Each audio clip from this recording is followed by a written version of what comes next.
కర్నూలు జిల్లాలో వెలుగోడు రిజర్వాయర్ను వైఎస్ఆర్సీపీ నేతలు పరిశీలించారు.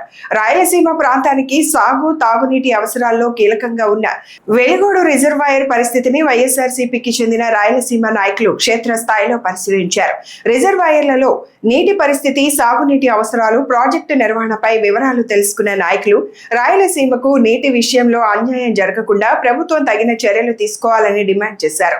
వెలుగోడు రిజర్వాయర్ ద్వారా ఆయకట్టు రైతులకు సాగునీరు అందడంతో పాటు పలు ప్రాంతాలకు తాగునీటి అవసరాలు కూడా తీరుతున్నాయని తెలిపారు. ప్రాజెక్టుల నిర్వహణ, నీటి కేటాయింపుల విషయంలో ప్రభుత్వం ప్రత్యేక దృష్టి సారించాలని కోరారు.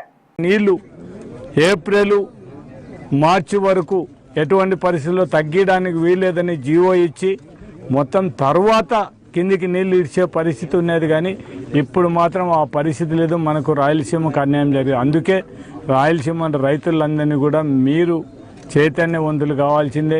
ఎన్ని మేము ఉద్యమాలు చేసినా, మేము ఏం మాట్లాడినా కూడా మీలో చైతన్యం లేకపోతే మాత్రం మీరు ముందుకు రాకుండా మేమైతే ఏదైతే ఉద్యమాలు కానీ లేకుంటే ఇట్లా మేము చేస్తామో ధర్నాలు కానీ ఇట్లా మనము సందర్శనలు కానీ చూస్తే మీరు రాకపోతే మాత్రం ఖచ్చితంగా ఇబ్బంది అయిపోతుంది. కాబట్టి మీరు కూడా రాకపోతే మీరు రాయలసీమ ప్రాంతాన్ని శాశ్వతంగా అన్యాయం చేసిన వాళ్ళు. దాంతోపాటు మీ పిల్లలు కూడా రేపు రాబోయే కాలంలో మనకు నీళ్లు లేని పరిస్థితి ఉంటుంది. కాబట్టి ఖచ్చితంగా మన హక్కును రాయలసీమకి ఏదైతే మనకి ఎస్ఆర్బీసీ నుంచి మనకు 19 టీఎంసీలు నీళ్ళు రావాల్సిన పరిస్థితి ఉండేదాన్ని మనం ఖచ్చితంగా మనకి ఏదో అష్యూర్డ్ వాటర్ ఏదుందో ఖచ్చితంగా ఆ నీళ్లు రావడానికి మనం అందరం కూడా రాయలసీమ ప్రాంత రైతులందరూ కూడా దీనికోసం ఉద్యమించాల్సిన అవసరం ఉంది.